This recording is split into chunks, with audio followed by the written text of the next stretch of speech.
Assalamualaikum warahmatullahi wabarakatuh. Apa kabar murid-murid? Semoga sehat selalu di rumah, jaga kesehatan selalu, jangan keluar-keluar. Baiklah, di sini sebelum memulai pelajaran, mari kita berdoa bersama-sama agar diberi kelancaran dalam pembelajaran. A'udzubillahi minasyaitonirrajim. Bismillahirrahmanirrahim.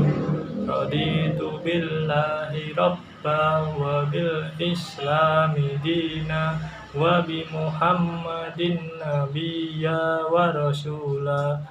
Rabbi shrah li sadri wa yassir li amri wahlul 'uqdatam bil lisani yafqahu qawli. Rabbi zidni ilma warzuqni fahma. Amin.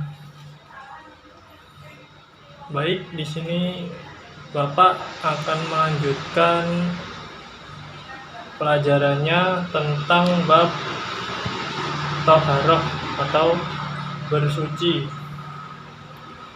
Thaharah yaitu berasal dari kata al-thaharah yang artinya adalah bersih atau kebersihan, bisa juga bersuci.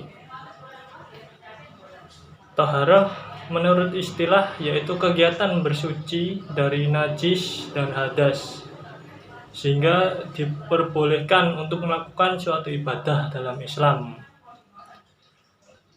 seperti sholat, membaca Al-Quran, disunahkan seperti itu ya anak-anak. Kegiatan bersuci dari hadas tersebut meliputi mensucikan badan, pakaian, mensucikan tempat.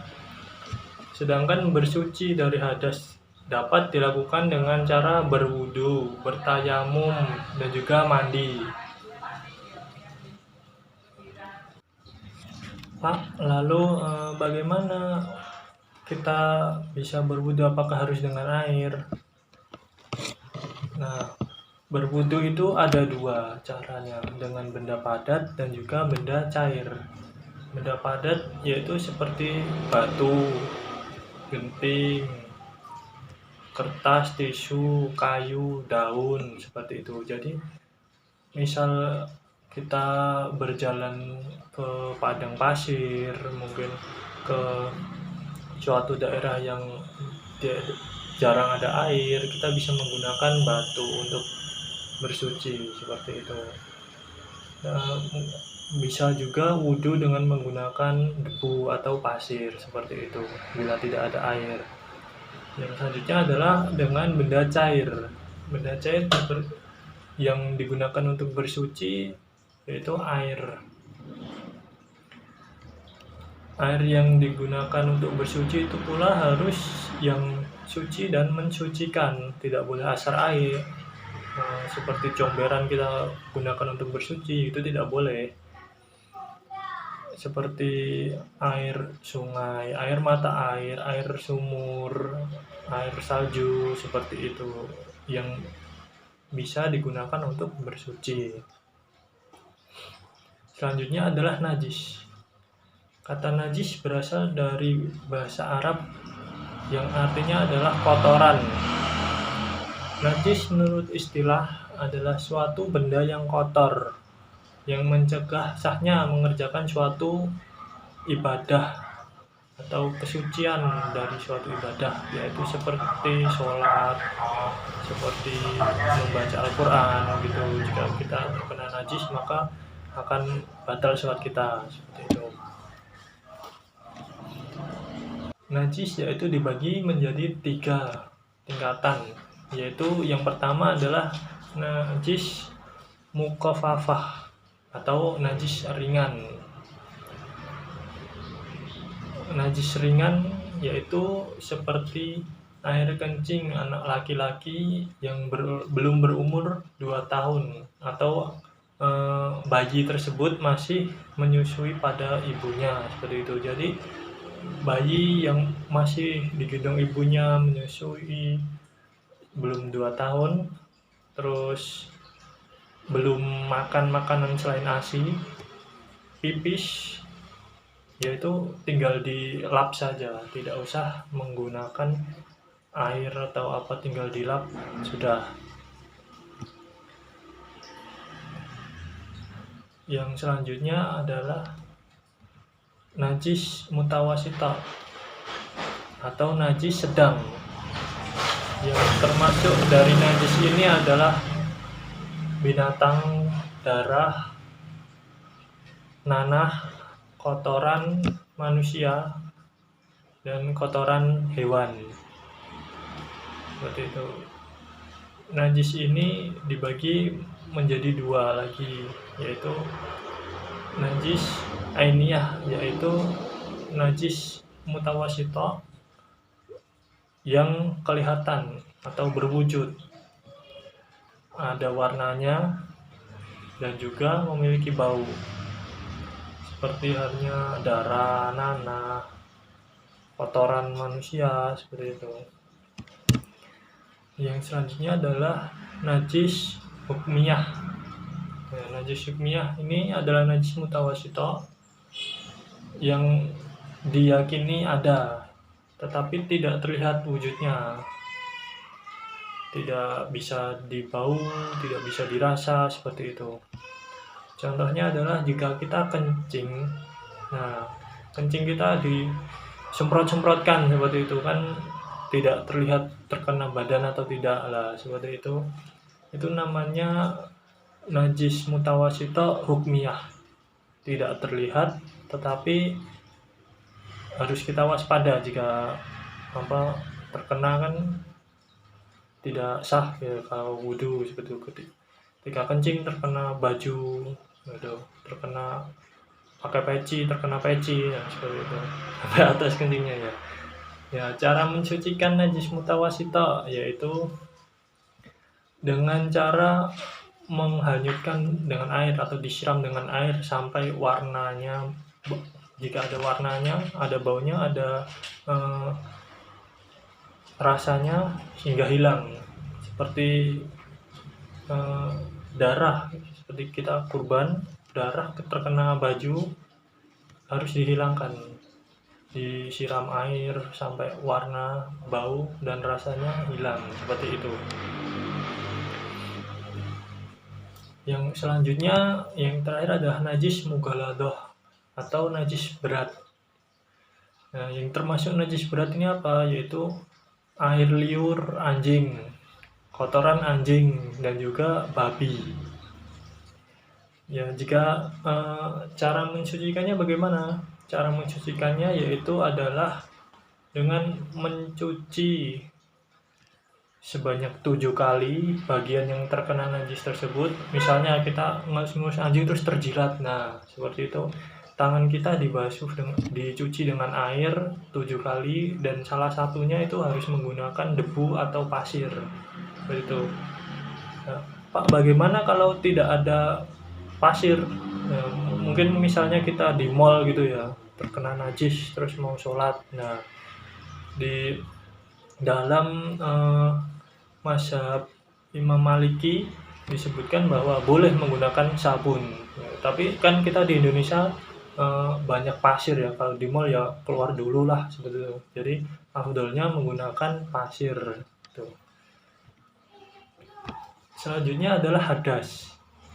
Pengertian dari hadas berasal dari kata al-hadas, yang menurut bahasa Arab artinya adalah dapat diartikan sebagai kotoran atau tidak suci, kotoran yang tidak suci.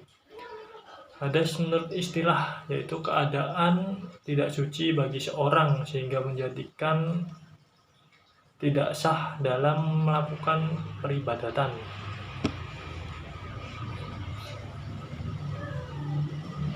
Selanjutnya adalah hadas kecil, yaitu saat seseorang dalam keadaan yang tidak suci dan supaya ia suci harus wudhu. Nah, ini adalah bagaimana kok tidak suci itu seperti apa? Nah, ini adalah hal-hal yang menyebabkan orang tersebut dalam keadaan tidak suci atau berhadas kecil istilahnya. Yang pertama adalah keluar sesuatu dari lubang depan dan belakang. Ya, lubang depan dan belakang, dubur dan juga depan. Seperti kita BAB, kita kencing seperti itu kita berhadas kecil. Yang kedua adalah karena hilangnya akal pikiran yang disebabkan adalah mabuk, gila, dan juga tidur seperti itu. Dan yang ketiga adalah persatuan antara kulit laki-laki dan kulit perempuan yang bukan mahramnya. Mahram ya, bukan muhrim. Muhrim itu orang yang menggunakan ihram. Nah, kalau sentuhan biasanya kan bukan muhrim. Nah, seperti itu dibenarkan ya cara bahasanya itu. Yang terakhir adalah bersentuhannya anggota badan kita dengan kelamin sendiri atau kelamin orang lain seperti itu. Jadi kalau nggak sengaja nyenggol lah seperti itu kan berarti kita berhadas kecil namanya. Nah, yang selanjutnya ada hadas kecil, ada hadas besar. Yang dimaksud hadas besar adalah keadaan seseorang tidak suci. Supaya ia menjadi suci harus melakukan mandi wajib atau junub. Hal-hal apa saja yang bisa menyebabkan kita berhadas besar? Yang pertama adalah bersetubuh atau ketika bapak, ibu, adik-adik semuanya bertubuh gitu ya. Kalian jangan nikah dulu ya. Baik keluar mani atau tidak seperti itu. Yang kedua adalah keluar mani. Ya salah satunya kalau adik-adik yang laki-laki ini pas tidur tahu-tahu basah semua lah. Seperti itu, mimpi basah. Yang ketiga adalah meninggal dunia. Ketika meninggal dunia, jenazahnya dimandikan. Nah, itu mandi besar karena jenazah yang meninggal itu berhadas besar itu. Yang selanjutnya adalah ini bagi perempuan, adik-adik semuanya yang perempuan saat haid, yaitu setelah selesai haid wanita wajib melakukan mandi junub seperti itu untuk menghilangkan hadas besar.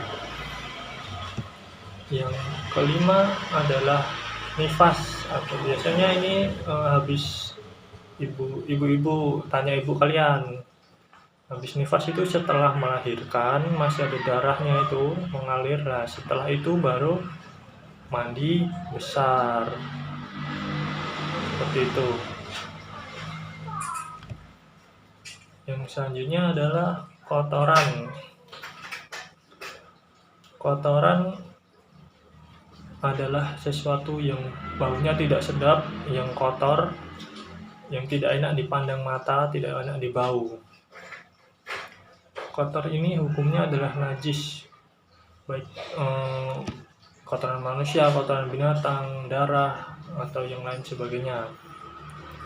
Nah, kotoran ini cara mensucikannya dengan cara salah satunya dengan istinja. Menurut bahasa adalah melepas atau selamat. Nah, menurut istilahnya istinja ini adalah bersuci sehabis buang air besar atau air kecil di depan atau belakang. Cara-caranya bagaimana, Pak? Cara-cara beristinja.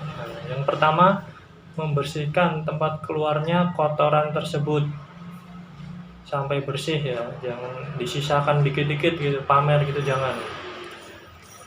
bersihkan sampai bersih, seperti di depan ya dicebok sampai bersih, kalau di belakang juga dicebok sampai bersih, seperti itu.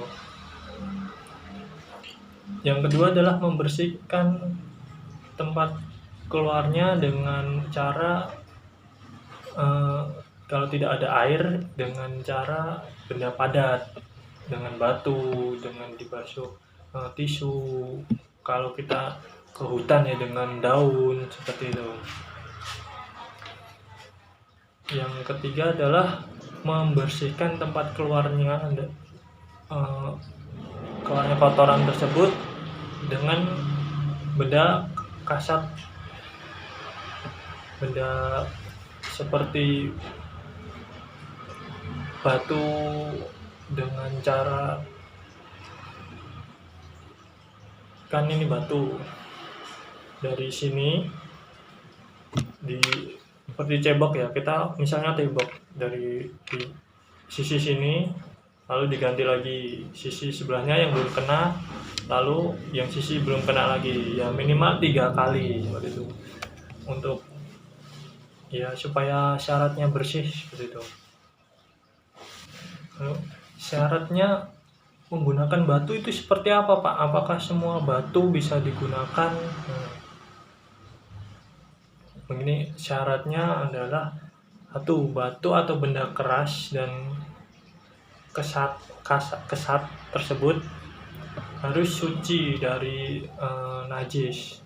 Jadi jangan batu ada kotoran ayamnya kamu buat gitu, jangan ya. Yang kedua adalah batu atau benda kesat tersebut termasuk benda yang tidak ada dalam tempat-tempat tertentu, seperti itu. Nanti nisan kamu buat cebok itu jangan ya, atau sandalnya orang di masjid gitu, jangan.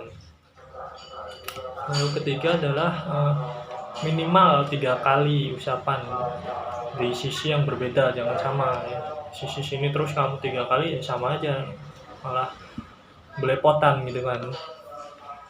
Yang keempat, mensucikan najis sampai kering. Jadi jika kita selesai buang air gitu kan sampai kering, jangan masih basah gitu, ya udah gitu. Jadi ya minimal tadi 3 kali ya.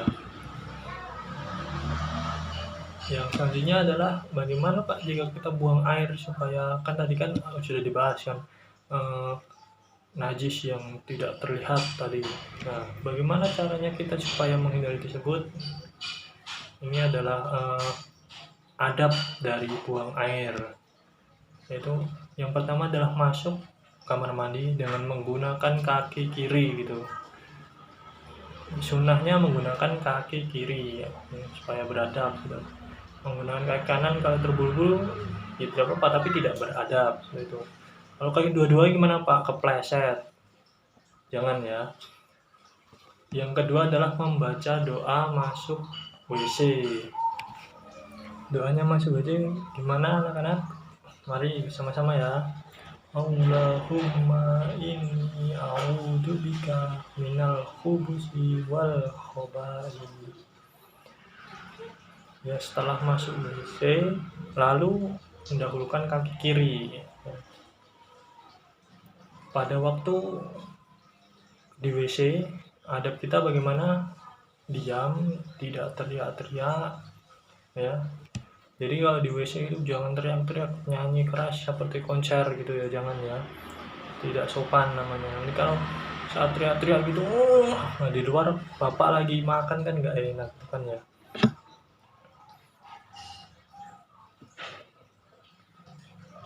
Ya, dan yang terakhir adab buang air dengan cara cebok dengan tangan kiri ya. Jangan tangan kiri, karena tangan kanan kita kan disunahkan makan dengan tangan kanan, itu di tangan kanan ini ada bakteri-bakteri baiknya. Jadi kalau kita buat cebok, bakterinya nanti mati, jadi disunahkan dengan tangan kiri seperti itu. Berikutnya adalah apa saja sih Pak yang kiranya kita tidak boleh saat buang air itu? Yang tidak boleh saat buang air antara lain yaitu buang air di tempat umum, tempat terbuka gitu. Jadi misalnya kita naik bus kebelet kencing lalu kita langsung jongkok gitu, nah jangan ya. Kasihan orang samping-sampingnya nanti kok anget-anget gitu ya. Selanjutnya adalah buang air seperti di tempat yang tidak semestinya ya. Kalau dulu kan misalnya zaman dulu mungkin tidak apa-apa, banyak orang di pinggir sungai gitu ada tempatnya gitu kan. Kalau sekarang kan sudah berbeda ya zamannya dari zaman dulu gitu. Jadi ada tempatnya, mungkin kalau kebelet ya ke toilet atau mungkin pas perjalanan ya ke pom bensin dulu gitu kan ya, ada kamar mandi umum seperti itu. Jadi jangan di pinggir jalan gitu. Kalau perjalanan kebelet langsung jongkok pinggir jalan, jangan ya. Yang selanjutnya adalah buang air di lubang-lubang, itu jangan ya, karena kemungkinannya di lubang tersebut itu merupakan rumah dari binatang-binatang, jadi kita bisa menyiksa binatang-binatang tersebut gitu. Kalau pipis dipasin lubang di tembok atau apa, jangan ya, nanti tempat ural mah dicatat punya kamu gitu kan ya, jangan. Yang selanjutnya buang air di tempat yang sekiranya mengganggu orang, itu tidak boleh. Seperti di bawah pohon seperti itu kan, udah ada WC umum ngapain di bawah pohon gitu kan, tongkrongannya orang nanti kan terganggu gitu. Tempat ojol kamu kencingin kan ya jangan ya, nanti bapaknya nggak jadi nongkrong di sana lagi. Yaitu selanjutnya adalah bercakap-cakap atau ya nyanyi-nyanyi lah di kamar mandi saat buang air gitu, jangan. Jadinya nanti kan kamu kencing sambil kan teriak-teriak kan nggak enak gitu didengerin orangnya. Yang selanjutnya adalah tidak boleh menghadap kiblat atau membelakanginya gitu. Jadi kalau tukang-tukang itu kan bikin kloset, bikin WC itu kan ngadepnya kan bukan ngadep kiblat, atau sebaliknya kan bukan, ngadepnya ke timur lah gitu, atau agak serong seperti itu kan, biasanya kan seperti itu kan. Coba dilihat WC-nya benar atau salah gitu. Jadi kalau nanti WC-nya menghadap kiblat agak serong gitu ya, jadi BAB-nya agak gitu ya. Jadi tidak boleh menghadap kiblat atau membelakangi. Yang terakhir adalah di saat di kamar mandi buang air tidak boleh membaca ayat Al-Quran gitu. Jadi kalau pas mentang-mentang hafid jadi di mana-mana baca Al-Quran gitu, tidak boleh ya, di WC tidak boleh seperti itu. Baik, kurang lebihnya dari Bapak materinya seperti ini. Nanti saya akan membagikan tugas, bisa dicek, dikerjakan. Ya, semoga anak-anak sekalian paham dengan materi yang Bapak sampaikan, bisa memahaminya, bisa mengerjakan tugas dengan baik dan mempraktekannya di kehidupan sehari-hari. Baik, sekian dari Bapak. Wassalamualaikum warahmatullahi wabarakatuh.